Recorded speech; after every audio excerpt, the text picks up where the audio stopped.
السلام عليكم ورحمة الله تعالى وبركاته. كي دايرين؟ لاباس عليكم؟ كنتمنى تكونوا بخير وعلى خير وبأحوال جيدة. اليوم فيديو جديد غادي نوجد معكم واحد التشيز كيك اللي كيجي رائع وكيجي لذيذ، كنتمنى ينال اعجابكم.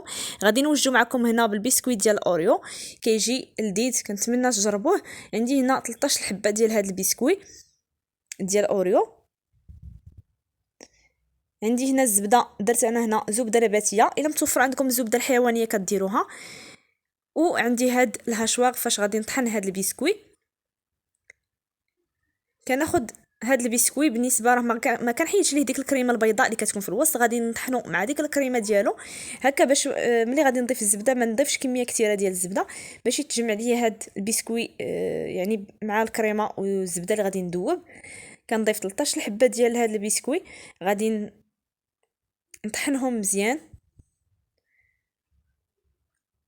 يعني ما غاديش نطحن البسكوي حتى كيولي مطحون مزيان، غادي نحاول انني نهرمشو شويه.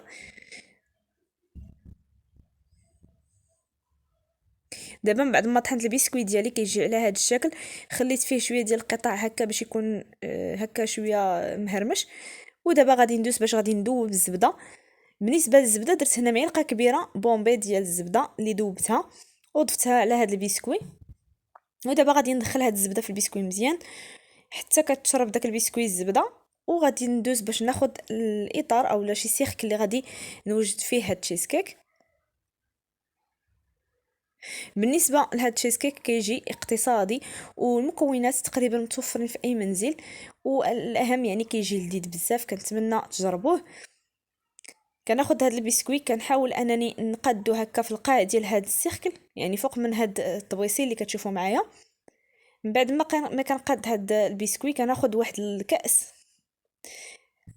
كنحاول انني نضغط على هاد البسكوي بالقاع ديال الكاس باش يكون هكا السطح ديالو متساوي، ما تكونش جهه طالعه وجهه رقيقه. من بعد ما غادي نضغط عليه مزيان غادي ندخل هاد البسكويت للثلاجه بما نوجد الكريمه اللي غادي نضيف من الفوق.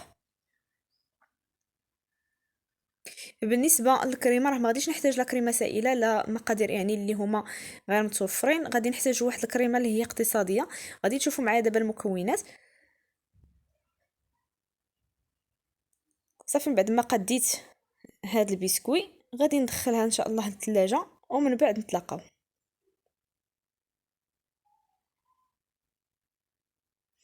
من بعد ما دخلت البسكوي ديالي في الثلاجه دابا غادي نوجد الكريمه. عندي هنا نصف لتر ديال الحليب.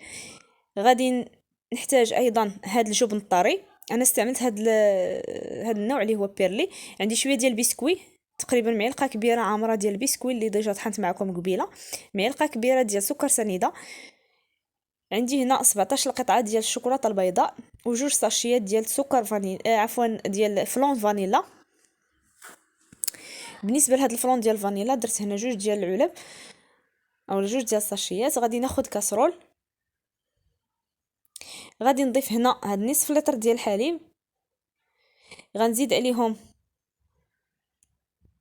سكر سنيده، درت هنا معلقه كبيره. قللت شويه من الحلاوه لانه غادي نضيف هاد الشكلاط الابيض حلو، وايضا هاد اليوغورت، جوج ديال ساشيات ديال فلون ديال فاني. وغادي نحرك العناصر. وايضا اختياري الا بغيتو تضيفوا معلقه كبيره ديال الكوك، انا فضلت انني نديرها كتعطي واحد البنه اللي هي رائعه لهاد الكريمه. كان غنضيف هنا غير معلقه كبيره فقط. صافي وغادي نحرك العناصر جيدا حتى كينسجموا. عاد غادي نحط هاد الكاسرول فوق النار، ها هي معلقه كبيره ديال الكوك. صافي من بعد ما غادي نحرك العناصر غادي نضيف الكاسرول فوق النار ان شاء الله حتى يغلى معايا هاد الخليط. وعاد غادي نزيد عليه باقي المكونات. ها هو الخليط ديالي من بعد ما غلى معانا. كنضيف هنا 17 حبه ديال الشوكولاته البيضاء. غادي نحاول نحرك جيدا ما حد هذا الحليب مازال سخون، يعني كنحاول انني نحركه مزيان حتى كتذوب ديك الشكلاط البيضاء. وصافي كنزيد عليه هاد الجبن الطري ديال بيرلي، كنضيف جوج ديال العلب، كنضيفهم مباشره واخا كيكون هاد الحليب مازال سخون، يعني كنحاولوا اننا نضيفوه. من بعد ما ضفت هنا هاد جوج ديال العلب غادي نزيد هاد البسكوي اللي ديجا زيت منه غير معلقه كبيره. غير هكا باش هاد الكريمه تكون شويه هكا فيها داك القطع ديال البسكوي. من بعد ما كنضيف هاد الجبن اولا هاد اليوغورت ديال الجبن الطري.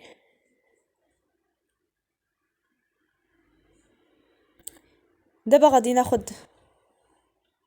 غنخلط بالفوي جيدا، وغادي ناخد هاد البسكوي غادي نضيفو حتى هو، وعاد غادي ناخد الميكسور اولا الخلاط الكهربائي. الا ما متوفرش عندكم الميكسور يعني كتحاولوا انكم تطحنوا شويه هاد الكريمه.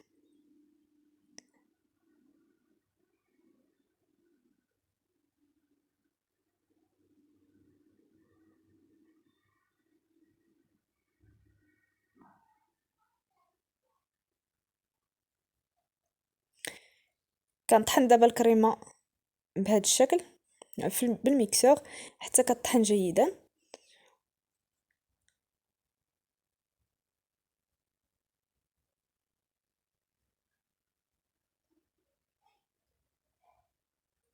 صافي من بعد ما طحنات دابا غادي ناخد داك البسكوي اللي وجدنا وحطينا في الثلاجه، غادي نخوي هاد الكريمه غير بالمعلقه شويه هكا من تحت حتى كنغطي هاد الطبقه ديال البسكوي.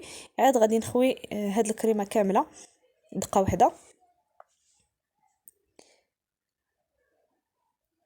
يعني كتخويو هاد الكريمه من بعد ما كتخويوها جيدا كتدخلوها مباشره للثلاجه، كتخليو بطبيعه الحال حتى كتدفى هكا على برا، عاد كتدخلوها للثلاجه باش تشد راسها وتبرد مزيان وتقدموها بالصحه والراحه. غادي تشوفوا معايا الشكل ديالها من بعد ما غادي تكون بردات.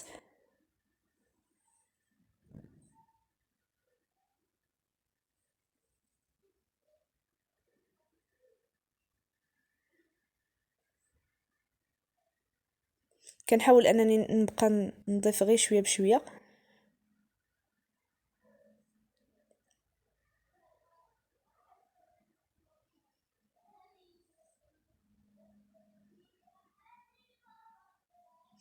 صافي من بعد ما ساليت هاد الكميه اللي عندي ديال هاد الكريمه اللي كتشوفوا، غطيت هاد البسكوي وغادي نخليها حتى كتدفى مزيان. عاد غادي ندخلها للثلاجه، غادي نغطيها بطبيعه الحال بالسلوفان وغادي ندخلها للثلاجه باش تشد راسها.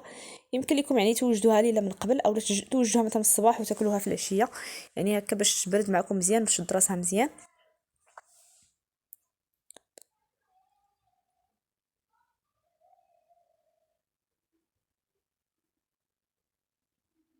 غير زربوا عليها ملي غادي تخويوها، لانه قبل ما يعني ما كتساليو يعني كتبدا كتجمد معكم هاد الكريمه. صافي من بعد ما ساليت هاد الكريمه من بعد ما ضفتها، غادي نحاول انني نقاد شويه السطح ديالها هكا بلا سباتول غير شويه.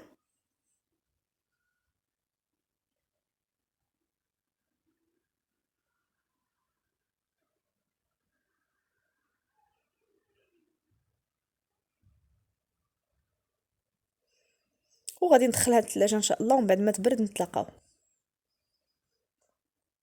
هذه هي اولا هذا هو التشيز كيك ديالنا من بعد ما وجد معنا وبرد مزيان. كيف ما كتشوفوا راه الكريمه شدات راسها مزيان. دابا غادي نحيد ليها هذا الاطار وغادي نزينها بهاد الزبده ديال سبيكيلوس اللي كتجي لذيذه بزاف. يمكن لكم تزينوا بالشوكولاته السوداء اولا باي حاجه متوفره عندكم في المنزل، يعني ماشي بالضروره تزينوا بهاد سبيكيلوس اولا الزبده ديال اللوتوس. انا غادي نديرها هنا في هاد الزلافه، درت هنا 2 معالق صغار وغادي نديرهم في الميكرووند باش يذوبوا مزيان ونتلاقاو.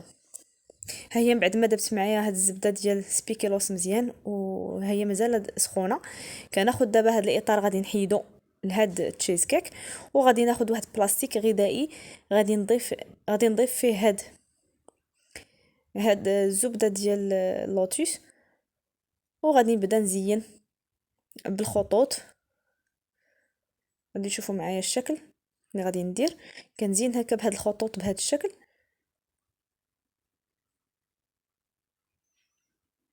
والتزيين بطبيعه الحال كيكون اختياري، يمكن لكم كاع تستغناو على هاد الشوكولاته السوداء اولا بهاد الزبده ديال اللوتوس، وتاخدوا القطع ديال الاوريو وتدوروهم كاملين في الجوانب وتقدموهم بالصحه والراحه. هذا هو التزيين اللي درت انا اليوم. زينته بهاد الزبده ديال سبيكيلوس اولا ديال اللوتوس، وزينت هكا بجوج ديال القطع ديال البسكوي من الفوق. كتجي هاد عفوا هاد تشيز كيك كتجي لذيذه بزاف وكتجي رائعه. كنتمنى تجربوها وتنال اعجابكم. وبطبيعه الحال مكوناتها اقتصاديه ومتوفرين. كنتمنى الفيديو ينال اعجابكم، وما تنساوش الى عجبكم الفيديو ديال اليوم ديروا لايك وتشتركوا في القناه وتفعلوا الجرس باش توصلوا بالجديد. ونخليكم في امان الله الى فيديو قادم بحول الله. بسلام عليكم.